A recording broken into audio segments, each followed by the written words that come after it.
Boa tarde, pessoal, tudo bem? Começando mais um quadro da Super Live de Renda Variável. Nesse quadro nós vamos falar sobre o combate das varejistas. Meu nome é Daniel Feres, sou advisor de renda variável aqui na XP. Tenho um convidado especial comigo hoje. Ele é gestor dos fundos da Lasca, um dos gestores mais famosos do Brasil, Henrique Breda. Breda, muito obrigado por aceitar nosso convite de participar dessa live. Como é que você está? Tudo bem? Acho que você está no mute. Eu tô mais ou menos, tô com uma tossezinha aqui, mas acho que não é Covid não. É uma alergia aí com o tempo virado, mas eu tô bem, tá tranquilo. Espero que não seja Covid mesmo. Eu tô conhecendo um monte de gente aqui perto de mim que tá fazendo teste agora, descobriram que estão tudo positivo. Bom, quem sabe, né? Pelo menos me livro logo desse negócio aí, mas tudo bem. Eventualmente, ou a gente pega o Covid ou a vacina chega antes também, né? Tem essa discussão ainda, né? De algum jeito vai se resolver, e não demora muito não, mas sei lá, espero que resolva logo. É verdade. Também esperamos. Eu já estou trabalhando de casa há 2 meses, né, no home office, e ontem a XP anunciou que o nosso home office vai ser estendido até dezembro, e nesse período a gente vai fazer alguns estudos para ver se torna o home office algo permanente mesmo, utilizando o espaço da XP para treinamentos, reuniões e palestras, enfim. Realmente a gente está vivendo um momento muito diferente, não só na economia, como nas nossas relações sociais também, né? Como vocês têm enfrentado esse período aí na Lasca? Olha, a gente tem 17 pessoas na gestora, mais ou menos uma ou duas têm ido no escritório, com uma certa recorrência, mas porque querem, só falta a gente obrigar eles a não ir, mas o pessoal tem autonomia. Todo o resto está em casa, algumas pessoas a gente força a ficar em casa mesmo, porque teve algum probleminha de saúde antigo, ou por uma questão de idade a gente não deixa aí mesmo, mas está funcionando incrivelmente bem, assim, a gente faz as nossas reuniões por Zoom, né, call com empresas indo muito bem, agora essa função aí, o WhatsApp, você coloca 4 pessoas ao mesmo tempo, você vai tocando reunião entre o pessoal da mesa com facilidade, as empresas estão super solícitas para tirar dúvida, então tem muita live com empresa também, então, assim, em termos de trabalho, não alterou nada, nosso trading, né, comprar, vender, você com Bloomberg, você de qualquer outro lugar você consegue fazer isso, ou mesmo no telefone, então, incrivelmente não alterou nada, assim, então acho que o que você está falando, e o que a gente está percebendo no dia a dia, talvez esse negócio de espaço de escritório comercial vá ser revisto. Necessidade, quanto que precisa, metros quadrados por funcionário, acho que vai mudar. Por outro lado, o imóvel residencial talvez dê uma valorizada no relativo, porque as pessoas ao longo do tempo vão demandar um espaço um pouco mais confortável em casa e não tanto assim no espaço comercial. Então, talvez algum impacto de longo prazo venha disso. É verdade. Não só o impacto social, como também o impacto em diversas áreas da economia, consumo, enfim, na forma como a gente vive e se relaciona, né? Talvez o capitalismo como um todo passe por algumas transições se as empresas de fato decidirem implementar o home office, nem que seja 1, 2 vezes por semana, né? Isso Bom, é verdade. Inúmeros setores foram impactados nesse momento, alguns se saem melhor do que outros, né? E o foco da nossa live de hoje é o varejo. Queria que você comentasse um pouco como o varejo foi impactado nesse momento, o que tem passado, né? Quais são os desafios que as empresas estão enfrentando, os riscos, oportunidades, como que as empresas têm se virado nesse momento? Olha, a gente pode separar em 2 pontos, né? Impacto de curto prazo e o impacto de longo prazo, né? Impacto do curto prazo é mais evidente, né? Então tem coisas que as pessoas estão consumindo muito menos agora. Roupa, por exemplo, está tendo muito menos consumo, mesmo porque as lojas estão fechadas. Então tudo aquilo que você vai fisicamente num shopping ou fisicamente em algum lugar, exclusivamente dessa forma para consumir, está sendo consumindo bem menos. E itens de uso recorrente, de necessidade primária, remédio, comida, essas coisas estão sendo consumidas da mesma forma, a mesma quantidade, ou eventualmente até mais, mas a forma de entrega está mudando. Então, assim, o primeiro impacto na crise, você compra menos roupa, mas consome a mesma quantidade de comida, pizza e cerveja. Então, não mudou muita coisa. O impacto de longo prazo é que eu acho que vai ficar uma memória, vai ficar uma inércia, que é o e-commerce, está ficando evidente para todo mundo. Tem um monte de coisa que a gente já comprava via internet e a crise nos obrigou a acelerar, a comprar mais coisas. Então, hoje em dia, aqui em casa, papel higiênico, sabão em pó e uma série de outras coisas que a gente não comprava está sendo via internet. E entrega em 24 horas, não tem problema nenhum. Você pede hoje, amanhã está na portaria, acabou. Então, eu acho que uma parte daquilo que você foi obrigado a consumir agora por internet, você vai continuar. Não talvez você, Daniel, que você já está acostumado. O que você vai fisicamente, o que é online. Mas aquela pessoa que tinha uma certa resistência ou algum preconceito sobre o que é comprar pela internet, foi forçado a fazer, foi forçado a adotar essa rotina e viu que não tem nada demais. E eventualmente é até mais confortável, é mais tranquilo, é mais rápido. Você não precisa pegar carro, estacionar, paga valet, vai num lugar, não tem onde parar, esse tipo de coisa. Carrega o carro, tá, já te entrega em casa. Então isso vai acelerar muito o crescimento de e-commerce no Brasil. Era muito pequenininho, os números são meio bagunçados, mas se você olhar números consolidados da indústria, acho que a gente entrou nessa crise com o e-commerce sendo 5% do varejo total. Se você compara outros países emergentes, você vai chegar alguma coisa entre 10 e 15, dependendo do país. Então, o Brasil, ele tem algumas coisas que poderiam levar o Brasil a ficar mais do que 10, 15% do varejo sendo online, que é, por exemplo, o uso de internet, horas de usuários de rede social, quantidade de smartphone, tablets na mão das pessoas. O Brasil é muito conectado, isso joga a favor do e-commerce, poderia deixar a gente com um percentual do e-commerce do varejo acima da média dos emergentes, mas a gente tem vetores que jogam contra. A gente tem uma logística ruim, a gente tem uma complicação tributária, então para a carga ficar transitando no território brasileiro, ICMS, isso é confuso para a empresa que não é estruturada. Então, entre as coisas que jogam a favor, que é, por exemplo, penetração de smartphone, e coisas que jogam contra, que é logística, elas meio que se matam na nossa cabeça. É uma coisa elas por elas, vamos dizer assim.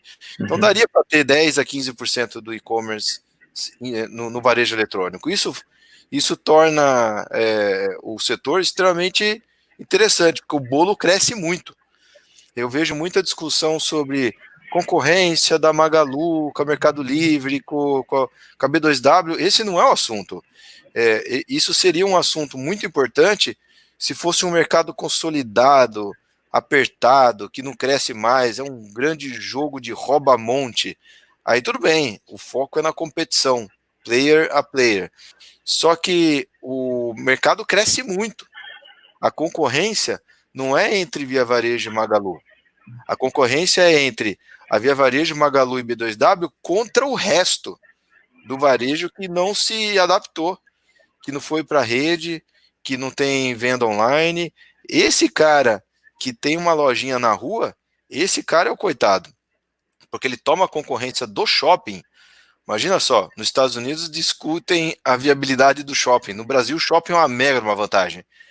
Você consegue estacionar, consegue parar, ar-condicionado, segurança. Ou seja, a lojinha de rua, ela está tomando ataque do shopping, que a gente já julga atrasado, né? Imagina, e do e-commerce. Então, é um bolo que cresce muito. Agora, eu não vou ficar surpreso se a gente vê daqui 8, 10 anos o e-commerce virou 40%, ou virou 30% do varejo. Ou seja, seria multiplicar por 5 ou 6 vezes o tamanho atual.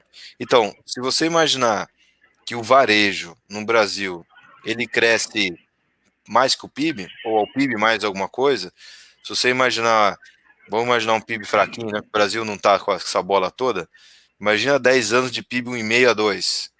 Imagina o varejo crescendo 2, 3 pontos acima disso, 5, 6%. 10 anos, 5%, você vai dar, sei lá,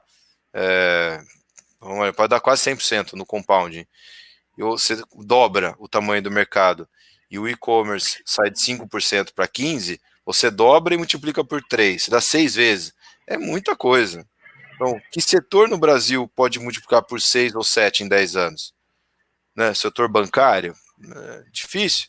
Você já tem muita gente com conta aberta, os bancos estão consolidados. Que setor pode crescer tudo isso? Talvez logística, o Brasil mal tem logística, mas é difícil você achar setor que tem um vento a favor tão grande. Então esse é o assunto primário, legal, né? Vale a pena estudar. Embora seja algo novo. Se você olhar lá em 2016, 17, e-commerce era um mega pato feio no Brasil. Por culpa da B2W, nunca que andava, sempre precisava chamar capital, queimou caixa de novo, chama dinheiro, queimou caixa de novo, ninguém consegue, né? As empresas de e-commerce não listadas quebra, fica no meio do caminho e tal, então era um pato feio. Em 2016, 2017, com a Magalu mostrando que dá para ser feito alguma coisa, e também Mercado Livre, aí o pessoal, pô, pera aí, tem um jeito aqui de tentar ganhar dinheiro com esse negócio. E acho que o que viabilizou bastante o setor é o tal da plataforma, a tal da, né, de você ser um marketplace, você vender para os outros também. Isso incrementa muito pouco necessidade de caixa ou de investimento, um pouquinho a coisa a mais de tecnologia, e você recebe um FII, uma comissão na veia. Então é muito interessante. Isso fez a B2W rever o 1P dela, ir para o 3P. O Walmart no Brasil saiu do 1P para tentar se concentrar no marketplace também. E então, assim, as empresas foram se adaptando para aprender a ganhar dinheiro com e-commerce no Brasil, que era algo que não acontecia. Só que dá para perceber ainda que a discussão está muito top-down, está muito aqui em cima. Isso é perigoso, porque eu lembro bem lá em 2010, 2009, um setor novo na bolsa, que eram as construtoras, virou uma guerra muito de press release. Não, o VGV cresceu tanto, o Land Bank cresceu tanto. Ah, essa empresa agora tem uma house, né? Tem uma imobiliária própria. Então era só uma discussão qualitativa. E isso se perdeu no meio do caminho, né? Não deu ruim, não funcionou. Porque o que adianta você ter VGV, você lançar mais, se você está lançando com prejuízo, né? O que adianta você ter mais land bank, né? Mais terreno, estoque de terreno, se você pagou muito caro e não vai rentabilizar? Então, hoje em dia, eu vejo muito a questão do GMV. Ah, o GMV cresceu tanto, né? Gross Merchandise Value, né? Está crescendo muito a quantidade de produtos vendidos. Mas olha, se eu vender um produto a mais, eu queimo caixa, eu detono meu capital de giro e tenho prejuízo naquela venda, não é para vender. Primeiro você tem que resolver a sua operação. Depois você pensa em crescer. Então, por enquanto, as empresas estão bastante na moda. Todo mundo está olhando muito o top-down, né? O GMV cresceu tanto, o volume e tal. Mas tem que se preocupar muito com a última linha. A última linha não é o lucro líquido. A gente está vendo aí, por questão do Covid, o lucro líquido as empresas dão o que elas querem, né? Adianta despesa, ou joga para frente despesa, adianta receita, coloca provisão quanto quiser. Então, o lucro líquido é um número que, na verdade, dentro da lei, né? Não estou falando nada ilegal, mas dentro da lei o cara dá o quase que ele quiser. Então, tem que prestar muita atenção na geração efetiva de caixa. E em varejo, o que mata, não mata no sentido de quebrar, mas que deixa a empresa engessada, é capital de giro. Capital de giro capital de giro bom é um turbo e capital de giro ruim é um muro. Se a gente vê a história da Amazon, antes dela dar lucro líquido, ela já estava gerando muito caixa. Então as pessoas falam muito assim, olha, a Amazon, que coisa, isso, né? Como é que pode? Não dá lucro e cresce. Bom, peraí, ela não estava dando lucro líquido, mas ela gerava muito caixa. Você paga fornecedor com 120 dias e recebe à vista, você pisa no acelerador, você enche a empresa de dinheiro. E esse buffer, né, esse float de dinheiro financia o seu crescimento. Lá na frente, quando você tiver muito mais escala, toda essa sua liquidez que te proporcionou crescimento, a escala lá na frente começa a virar lucro líquido também, porque você diluiu o custo fixo, você diluiu a despesa, aí começa a última linha começa a ser azul também.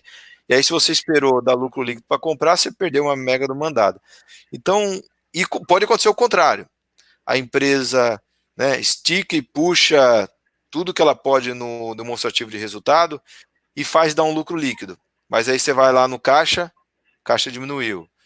Ou o caixa saiu de 1 bi para 1 bi 200, aí você fala, pô, gerou caixa, 200 milhões, mas calma, a empresa tomou 1 bi de dívida. Se ela tomou 1 bi de dívida no período e o caixa só aumentou 200 milhões, ela queimou 800. Então, assim, eu estimularia as pessoas a não se empolgarem tanto com o top line, GMV, esse tipo de coisa é importante, crescer é legal, mas ver se está crescendo com rentabilidade. Se não estiver crescendo com rentabilidade, a empresa vai precisar de um freio de arrumação, vai precisar desacelerar, vai precisar parar de vender com prejuízo, aí você vai ter uma queda brusca de receita, uma queda brusca de lucro bruto, para tentar começar a gerar caixa. Então, uma provocação inicial seria essa, mas se quiser ir para alguns pontos específicos. GMV era um dos pontos aqui que a gente vai comentar. Mas vamos lá, essa live a gente está falando sobre varejo, mas no momento nós estamos com restrição na XP para comentar sobre Via Varejo e o Breda, por restrição da Alaska, não pode comentar sobre Magazine Luiza. Então nós vamos focar mais em lojas americanas e B2W, que são ali as concorrentes, né, equivalentes no setor de varejo. Tá? Bom, sobre alguns dados de lojas americanas e B2W, como você já bem disse, né, o GMV é uma linha importante, mas não é a mais importante também, você tem que olhar lá a última linha. O GMV das lojas americanas cresceu muito na comparação do primeiro trimestre do ano passado para o primeiro trimestre desse ano. Hoje o GMV das lojas americanas é 7,3 bilhões, né? E a parte digital da empresa, que é a B2W, representa quase 0,6 bilhões, 63% mais ou menos do GMV. Mostra que é uma empresa realmente que ela tem lojas físicas, né? Hoje são cerca de 1.700 lojas físicas, mas a parte online realmente responde por grande parte das vendas totais, né? Hoje são, como eu disse, 1.700 lojas das lojas americanas, 30% estão fechadas, porque são lojas que ficam dentro de shoppings. As lojas de ruas ainda estão abertas, porque vendem alimentos, né? E mesmo com 30% das lojas fechadas, no primeiro trimestre, eles aumentaram as vendas em 17% em comparação ao primeiro trimestre do ano passado. Tá? Hoje a empresa tem cerca de 40 milhões de clientes, sendo que 17 milhões são digitais. Então a empresa mostra que, de fato, ela se importa com esse ramo, como você disse, desde lá de trás a B2W já fazia esse trabalho digital. Para quem não conhece a B2W, é o braço digital, o braço online das lojas americanas, né? Conta com as lojasamericanas.com, Shoptime, Sou Barato, que é o outlet, né, das lojas americanas, e a Submarina. Tá? Hoje, 60%, mais ou menos 60% do capital social é das lojas americanas, da B2W. Enfim, falei aqui alguns pontos, né? Queria comentar um pouco sobre inovação e adaptação nesse momento. O que as lojas americanas têm feito, né, que a gente tem analisado. Hoje, todas as 1.700 lojas, as que estão abertas, elas contam com um sistema O2O, né, online e offline. Então, você consegue comprar dessas lojas diretamente e receber. Isso já representa 10% das vendas hoje.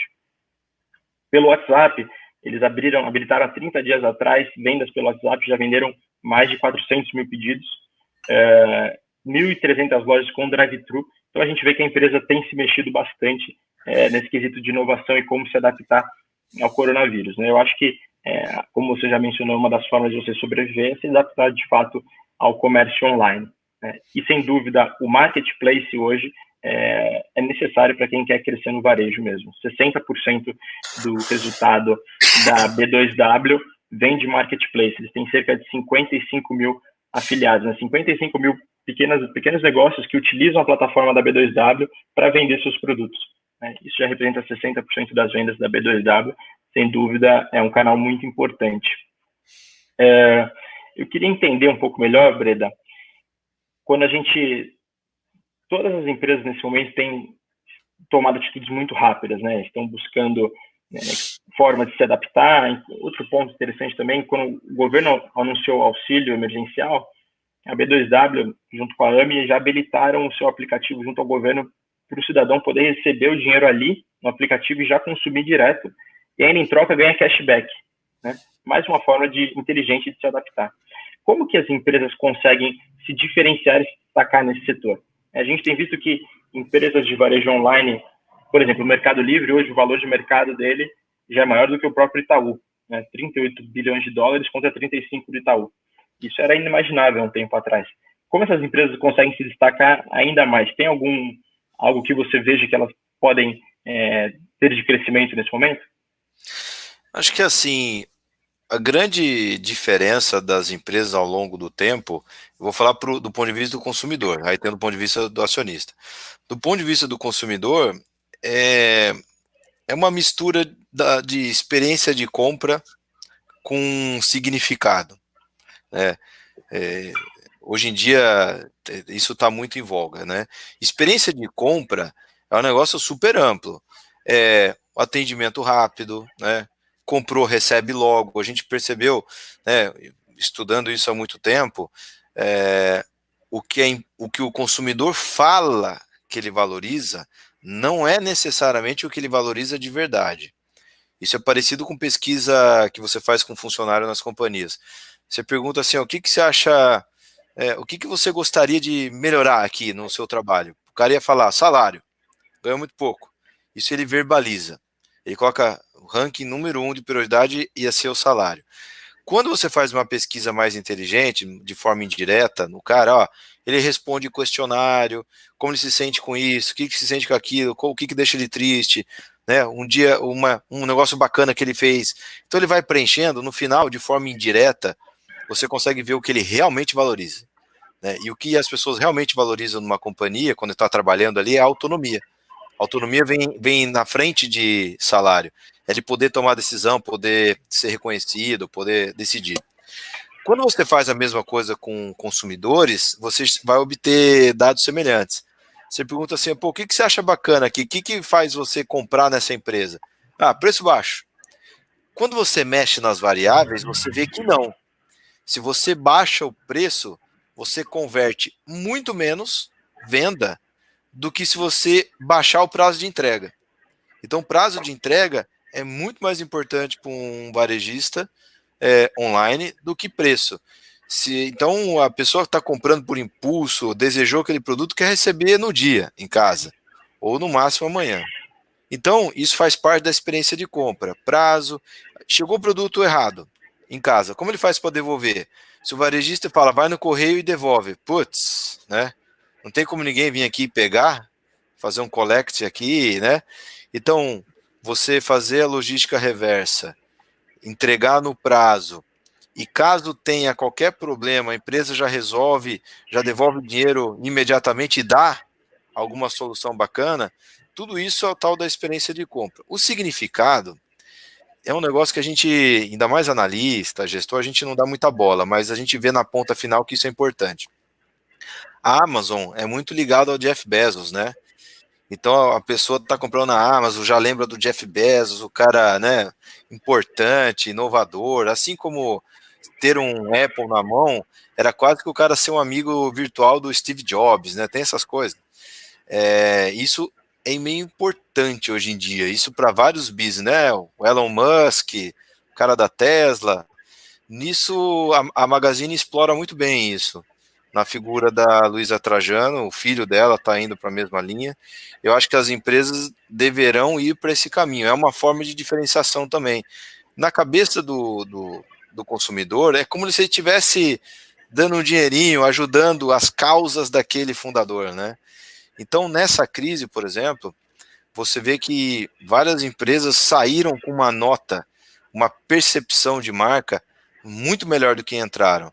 Então, no do Covid, deu a chance para a empresa fazer evento, coletar alimento, coletar dinheiro, dar grana para ONGs. Você vê, Magalu tentou não demitir ninguém, segurou, fez isso. Isso faz com que na ponta final o consumidor compre não só porque o celular lá é mais barato, mas porque tem algo a mais, ele veste a camisa. Então, uma das formas de diferenciação é uma palavrinha boba, a gente não dá bola com quem está fazendo análise de fluxo de caixa, mas é o tal do engajamento. Isso é uma forma de diferenciar. Agora, todo o resto, mais mundano, que é algoritmo, solução financeira, conta digital, cashback, wallet com os bancos, você fazer cash-in no Banco do Brasil e receber na sua conta digital na empresa, tudo isso é importante. Se você não fizer, você vai ficar para trás. É o mínimo, né? É o Hoje mínimo. em dia já virou o mínimo. A minha expectativa é que as grandes, né, as assim, inovadoras que estão aí batalhando no e-commerce há bastante tempo, a B2W, Magalu, Mercado Livre, talvez a Via Varejo vá para o mesmo caminho. Esses caras, eles vão ter soluções tecnológicas boas. O cliente vai na ponta ali no consumidora, ele vai perceber uma execução boa. Então ele vai migrar do varejo físico para o online. O online vai, todo mundo ali vai crescer no top line. Vai ser bacana. E aí é no detalhe que uma empresa vai conseguir se diferenciar da outra. Então você vê lá atrás, Mercado Livre é o único que tinha marketplace. O que adiantou? Agora todo mundo tem. Aí você vê, o Mercado Livre tem meios de pagamento e tal. Mano, não adiantou nada. Agora a Magalu tá fazendo, o banco digital, né, a Lame tá indo também. Todo mundo vai ter. As coisas vão ser commodities do ponto de vista tecnológico, né? Não vai ter muita diferenciação. Quem começou antes tem alguma vantagem, mas quem começou dois tem um outro tipo de vantagem, que vai evitar aqueles erros do first mover. Então, não vai ser aí. Olha, tem um aplicativo, tem uma função nova aqui no app da Lame. Dali a pouco a Magalu tem também. A Via Varejo vai copiar. Então, não vai ser muito aí a diferenciação. Eu acho que o significado daquela companhia na cabeça do investidor, isso é difícil, porque isso é percepção de marca, e a crise é importante para isso. Na crise, que empresa que ajudou o fornecedor e que empresa que atrasou o pagamento? Isso vai ter problemas, porque no pós-crise o fornecedor vai querer fazer negócio com quem? Ou vai dar desconto para quem? Vai querer receber à vista de quem, né? Isso é importante. Na cabeça do consumidor, que empresa se portou melhor na crise? Foi mais socialmente responsável? Parece bobagem, mas isso vai deixar um impacto na cabeça das pessoas. Então isso é diferenciação. E isso do ponto de vista de percepção do consumidor. Como acionista, a gente tem que ser mais vacas frias ainda.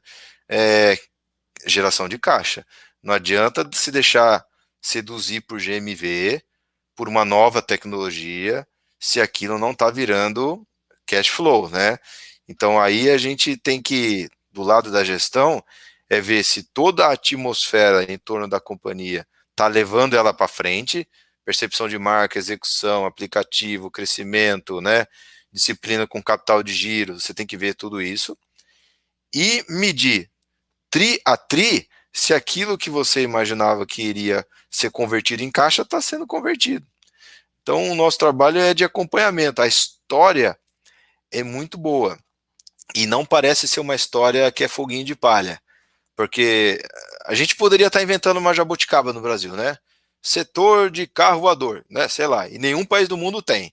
Então, esse negócio não vai funcionar aqui, não, né? Agora, você vê e-commerce nos outros países, é um caminho sem volta. E só cresce, não tem jeito. Ver a história do Alibaba na China, a Amazon nos Estados Unidos. Lá nos Estados Unidos, acho que a Amazon vai começar a enfrentar concorrência. Você vê o Walmart se virando bem, começando, e tem musculatura. Esse é um dos pontos que eu queria te perguntar também, desculpa te interromper, sobre a Amazon. Há um tempo atrás falavam, poxa vida, a Amazon traz um grande risco para o e-commerce brasileiro, aí a Amazon veio um pouco, as ações despencaram naquele dia, depois voltaram ao normal, a Amazon não bagunçou nada. Hoje em dia tem uma presença maior com a Amazon Prime já entregando para muitas pessoas grande parte dos pedidos em até 48 horas, né? Aquilo que você disse antes, receber o produto rápido faz parte de uma boa experiência. Você enxerga, você disse já antes, né, que a concorrência não é do e-commerce contra os e-commerce entre si, sim contra as lojas físicas, mas você enxerga a Amazon, o e-commerce já bastante aperfeiçoado um porte gigantesco, com caixa, enfim. A Amazon chegando no Brasil traz algum medo de fato, algum risco para o e-commerce local? Olha, quando você fala a palavra Amazon, eu já fico com medo. A primeira coisa que vem na minha cabeça é medo, né? Aí você começa a tentar ir para o detalhe, né? Aí, quando você começa a imaginar como é que vai ser a vida da Amazon no Brasil, como que é a interação do consumidor com ela, você entende que a Amazon vai ser um player também. Eu estou falando das brasileiras, que é o nosso papo aqui, né? Mas pode colocar a Amazon no meio. Ela vai ser um dos players importantes no Brasil. Mas não é aquele domínio massacrador que tem nos Estados Unidos, né? Porque você percebe que nos países você tem particularidades, você tem questões culturais locais. E aí, entre um cara do interior do Mato Grosso comprar na Amazon ou na Magazine, que é uma loja que ele viu ali no centro da cidade, ele conhece, sabe do que é, ele não pensa muitas vezes. Agora, um cara, né, viaja para os Estados Unidos, sabe da história do Jeff Bezos, né, tá num centro urbano bacana, e quer ter o Amazon Prime e tal, esse cara vai na Amazon, né, não tem problema nenhum. Agora, eu acho que vai ter espaço para todas essas.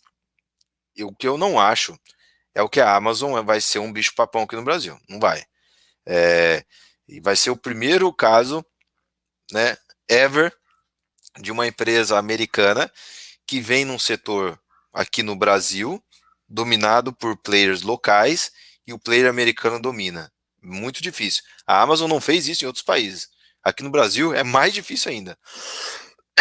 Questões O tributárias, Walmart seria um exemplo disso também?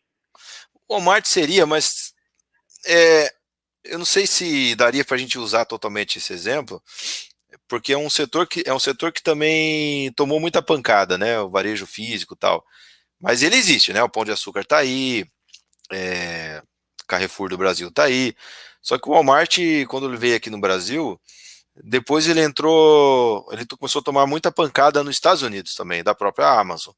Mas ele entrou fortíssimo aqui, ele comprou 118 lojas da Bom Preço em 2003. Ele pulou para 143 lojas. Ele virou, eu não lembro se é o terceiro maior varejista brasileiro, já que entrou. Imagina a vida de quem era, né, do Pão de Açúcar ou do Carrefour ali. Você olhava para os Estados Unidos ou para o mundo, Walmart, primeira ação do S&P, né, família mais rica do mundo, maior caixa do mundo. Você fala, tô morto. O cara entrou aqui, tem caixa para queimar 200 anos. O que eu não ganho numa vida, ele ganha em um mês. Eu tô morto. E você vê que chega aqui, tem jeito, cara. Você tem que comprar produto de fornecedor aqui, tem que faturar, pagar a PIS, COFINS, ICMS, né? Tem que lidar com funcionário, demite funcionário, vai pro pau, paga lei trabalhista. Putz, cara, aí fazer negócio no Brasil é difícil, aí ele vê que aqui o bicho pega. Já as empresas que são criadas aqui dentro, né, evoluíram dentro desse ecossistema, sabe lidar com esse clima melhor. É igual você colocar né, leva um falcão super poderoso criado lá no, sei lá, no norte dos Estados Unidos, leva ele lá para a Austrália, lá um pouco mais quente, onde tem uns periquitos diferentes lá, o falcão morre de fome. Então, assim, não adianta muito medir somente musculatura e não o poder de adaptação ao varejo local. Só que, assim, se o Brasil, ao longo do tempo, ele ficar muito mais civilizado, né, com uma estrutura tributária muito mais simples, pagou um tributo sobre o consumo e acabou. Com uma logística excelente, tudo isso vai facilitar a vida da Amazon e tira a vantagem competitiva dos locais. Então, é uma faca de dois gumes. Se o Brasil começar a ir na direção da civilização decente, bom para a Amazon. Se o Brasil continuar essa bagunça que a gente vê todo dia em Brasília, bom para os players locais, porque eles sabem nadar nessas águas bem nervosas aqui. Então, tem que monitorar. Nosso papel é ficar monitorando quanto que a Amazon está crescendo, o que está acontecendo com a margem das locais. Aí, se a gente começar a perceber uma margem de lucro começar a ser pressionada dos players locais, se você começa a investigar, vai atrás, aí você vê que a Amazon está ganhando muito market share, é um mega sinal de alerta. Então, né, a opinião que a gente tem hoje não é para sempre.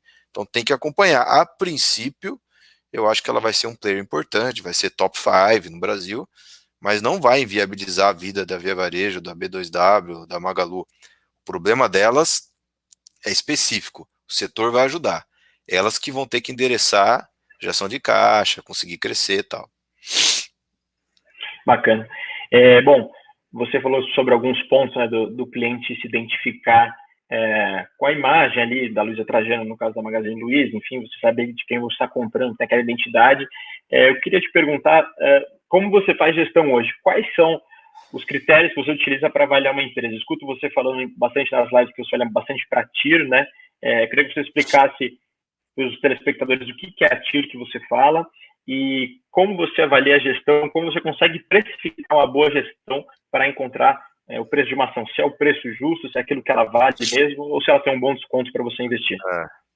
Assim, a sua capacidade de precificação de uma companhia, quanto mais tempo você analisar ela, ou quanto mais tempo você conviver com eles, melhor você fica.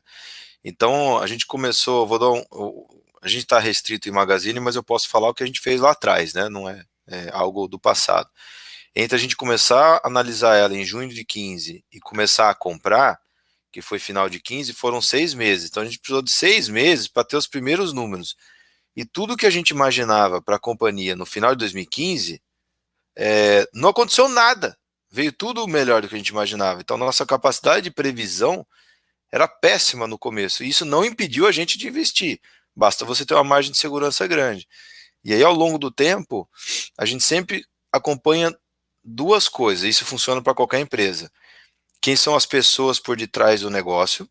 Porque todos aqueles números que você analisa, a TIR, o ROI, retorno sobre o capital investido, a margem, é tudo, apesar de ser óbvio, mas tudo isso é produto da ação humana, né? Tem algum gestor, tem algum gerente operacional pensando, idealizando e executando essas coisas que depois viram resultado. Então, se você não entender as pessoas que estão ali atrás do balcão, você vai ficar simplesmente um papagaio de número reportado. E aí, quando vê, já aconteceu. Se você não está entendendo para onde a empresa está indo. Então, a gente fica acompanhando os dois. E assim, por mais que o número você consiga ver 30% de ROI, 30% é 30%, beleza, não tem muita dúvida. Mas como ele foi construído e para onde ele vai? Isso é mais difícil, você não vai conseguir logo de cara. Então, a gente fica acompanhando os dois, né? Os executivos, o dono e os números que estão sendo produzidos e para onde a gente imagina que vai. A TIR, a taxa interna de retorno, é o que a gente acha que deveria ser utilizado para você investir em qualquer coisa. Então, se eu falar assim, Daniel, vamos investir comigo aqui, vamos entrar de sócio num restaurante madeiro que vai abrir aqui no Itaim, tem um CEP super bacana, né? O cara tá precisando de 100 mil reais, você entra com 50, eu entro com 50, a gente vai ter 5% do restaurante. Aí você fala, não, mas peraí, quanto que esse negócio gera, né? Não vou entrar com 50 pau, assim, peraí, como é que é? Aí você fala, olha, esse restaurante aqui, a gente entrar junto 5%, 100 mil reais por 5% do restaurante, quer dizer que ele tem um valuation de 2 milhões de reais. 2 milhões de reais, você fala, tudo bem, mas ele gera quanto? Ele gera 400 mil por ano, livre, na crise. Aí você fala, não, tudo bem, 20% de taxa interna de retorno. Eu ponho um valuation de 2 milhões para receber 400 mil por ano. É interessante. Você não vai falar para mim assim, qual que é o preço target desse restaurante? Qual que é o upside desse restaurante?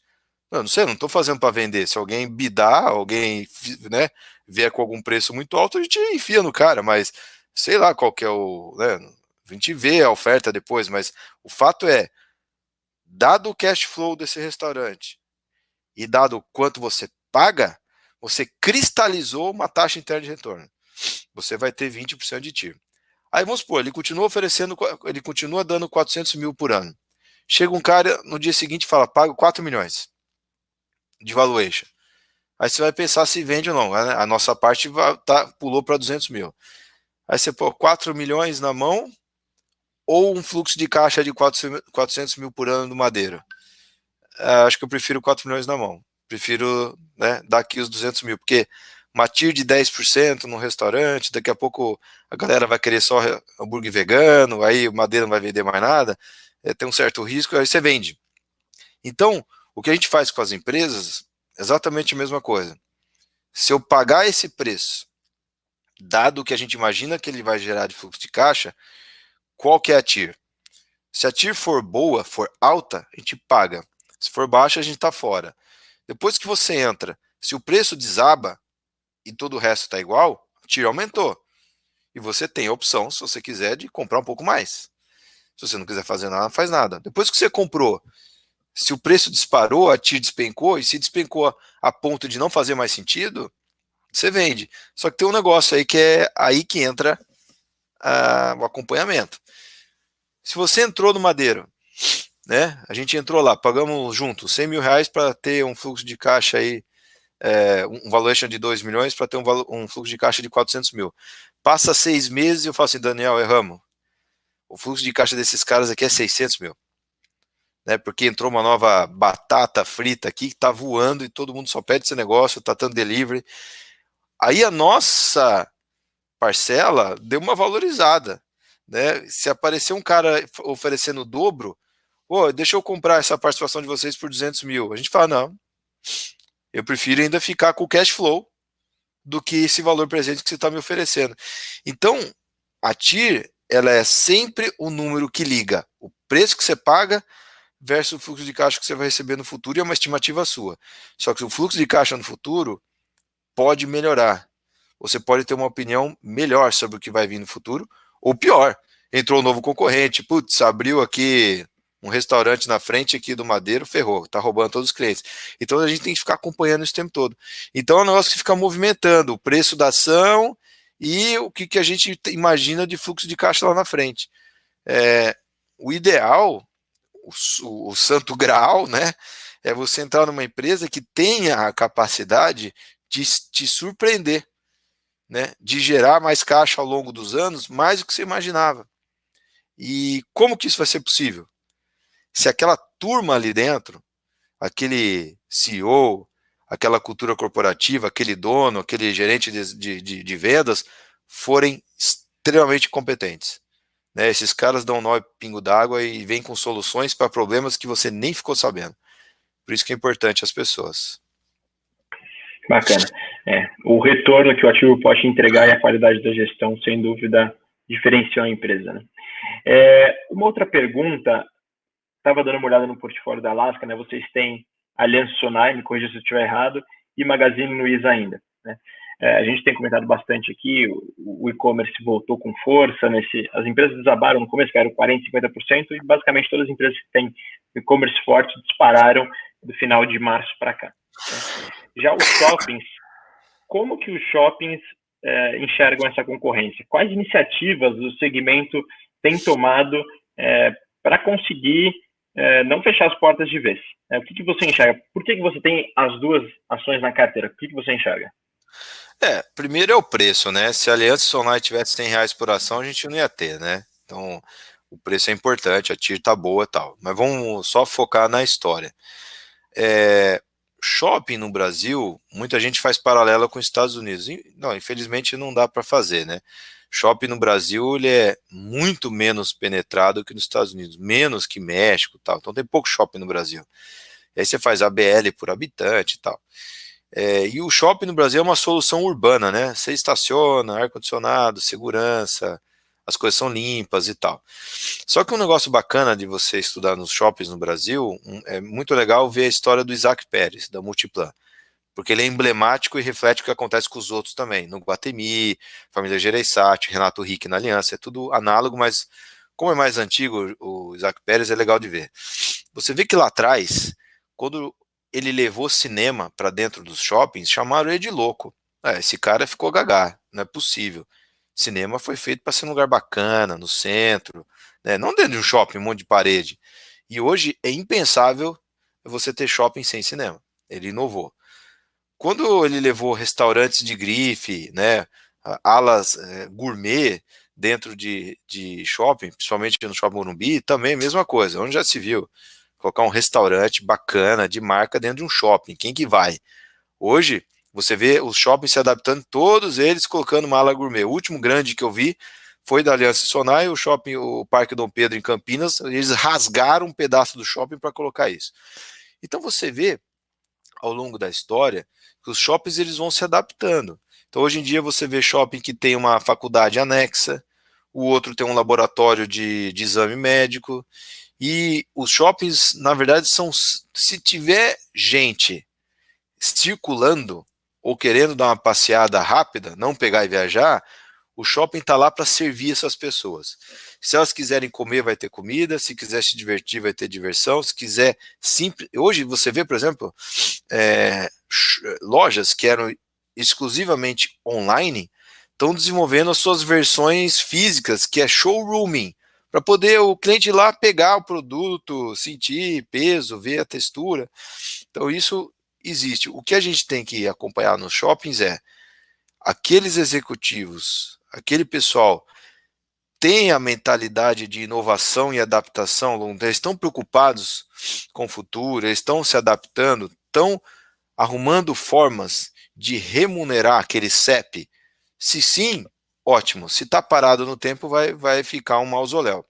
Tem uma outra coisa interessante nos shoppings aqui no Brasil, que bem diferente de outros lugares.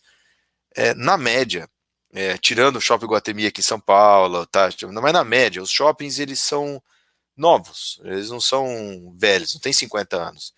E eles não ocupam grande parte dos seus terrenos. Então, você pega um shopping típico de 30 mil ou 40 mil metros quadrados de ABL, ele ocupa um terreno, um quadrilátero de 20 mil, por exemplo. E num terreno de 100 mil. Esse terreno, você vai no Brasil afora, ele é muito utilizado para fazer estacionamento ao ar livre, estacionamento térreo, e você percebe ao longo dos anos que o shopping ele vai se adaptando. Ele constrói um pouco mais expansão, sobe um deck, faz um estacionamento vertical, chama mais pessoas, tem mais demanda, a cidade cresce em direção àquele shopping, aí ele vai lá, coloca uma torre comercial dentro da área do shopping, do condomínio do shopping, coloca já uma outra torre híbrida, né? Coloca um hotel. Quando você vê, tem um ecossistema de pessoas vivendo ali dentro, e vai da criatividade e da competência do chopeiro, né? do operador. Então, assim, no Brasil, o Isaac Pérez na Multiplan, Renato Rick na Aliança, os portugueses na Sonai, que agora juntaram, Gereissati na Iguatemi, principalmente esses caras, têm décadas do setor, esses caras são muito bons, assim, então o que estourou no quintal deles agora foi uma bomba nuclear, né? Teve que fechar a loja, o faturamento foi para zero, mas os bons shoppings, desses caras, desses controladores, deve ser 50, 60 shoppings de 500 que existem no Brasil. Então, acho que pode ter mortalidade de shopping hoje, vai sobrar espaço para esses caras, e eu acho que não deve ter um louco no Brasil hoje pensando em construir um shopping. Então, daqui 6, 7 anos, 5 anos, vai ter falta de ABL de novo. Não necessariamente para coisas que você compra no e-commerce, mas serviço, né, experiência bacana para consumidor. Por exemplo, uma loja de marca, não tem graça nenhuma a mulher comprar e receber em casa. Ela quer pegar a sacola da Prada dela, andar em alguns corredores do shopping e tal. Então, assim, tem um monte de coisa de comportamento humano que justifica, principalmente aqui no Brasil, a existência de shopping. Bacana, é mais pela experiência em si, soluções e serviços do que apenas o comércio, né? Interessante ver por esse ponto também. Tem que ficar atento ao preço, né? Talvez tenha tido uma perda de valor esses shoppings, então você tem que fazer, reavaliar, fluxo de caixa, onde que vai perder, readaptar, mudar o mix de loja, tem que conviver com essa turma, analisar e tal. Legal. Uma última pergunta para a gente encerrar aqui esse quadro. A gente está na mínima histórica da Selic, em 3%, possível corte de juros na próxima reunião do Copom. Como que a Selic baixa desse jeito impacta o consumo e a dívida das empresas? Olha, no curto prazo, o impacto é nenhum, né? Porque está todo mundo com medo, inadimplência e tal. Mas longo prazo, desde que essa mudança seja estrutural de verdade, não? Então, o BC não está fazendo a maior burrada da vida, né? De baixar para 3 para depois ter que subir para 15, para controlar uma mega de uma inflação, que eu não acredito que é isso, mas desde que seja um movimento estrutural, ou seja, estrutural não é 3 para sempre. A hora o Brasil voltar a crescer, em 21, 22, o que seja, Selic volta para 5, 6, 4,5, não sei. Mas são patamares baixos, né? O impacto disso para o setor produtivo, para as empresas, é ótimo, né? Porque as empresas se financiam, né, tomam dívida, custo de capital menor, viabiliza projetos. Só que eu acho que o ponto mais importante não é só o impacto no cash flow das companhias, que vai ser benéfico, né, menos custo de dívida e tal, mas é na percepção de valor de ativo real. Porque se você tem Selic de 20%, shopping vale menos. Se a Selic é de 3%, 4%, shopping vale mais. O que é o valor? O valor é quanto dinheiro você precisa para comprar um ativo. Isso é o valor. Quanto de dinheiro você precisa. Se o dinheiro custa muito, você vai querer usar pouco dinheiro para comprar um ativo. Então o shopping vale menos, em reais ou qualquer outro tipo de moeda. Como o dinheiro começa a valer pouco, porque rende nada, ou está tendo essa quantidade enorme de quantitative easing aí, os ativos passam a valer muito mais em relação ao dinheiro. Então o Brasil pode ter uma apreciação de ativos grande nos próximos 5, 10 anos, coisa que o mundo desenvolvido teve, pelo fato de a gente começar a ter uma taxa de juros super baixa. E nesse sentido, especificamente o shopping, ele é um veículo importante para isso, porque é real estate, se valoriza com taxa de juros indo para baixo, tem um yield recorrente, desde que a gente não tenha um Covid todo ano. Então, assim, a gente falou de shopping, especificamente shoppings pode sair ganhando muito com essa taxa de juros mais baixa, mas de forma genérica, todas as empresas saem ganhando, todos os ativos reais e que se alavancam vão sair ganhando com isso. Bacana. Breda, muito obrigado pelo seu tempo, compartilhar esse conhecimento conosco, passar um pouco da sua visão. Se você quiser deixar um recado final para o pessoal aqui, fique à vontade. Não, eu que agradeço a XP, Daniel, pela abertura. Como o tema da live é o e-commerce, eu acho que o recado é o seguinte: é um setor que no Brasil é muito defasado e vai crescer, isso não tem muita dúvida. E se quiser se expor a esse setor, é só tentar fazer uma análise um pouco mais completa das empresas. Quem está entregando um serviço de qualidade, portanto vai ter consumidor, e é rentável. Portanto, você como acionista vai ganhar dinheiro com isso, né? Eu acho que esse é o recado aí. O setor é bom. Boa. Obrigado, Henrique. Obrigado aos telespectadores. A nossa próxima live sobre a Oi, tá? Então fiquem aí na linha quem quiser assistir a próxima live sobre expectativas para a Oi TIM. Não esqueçam de seguir o nosso canal também. Muito obrigado, pessoal. Até a próxima. Valeu. Valeu.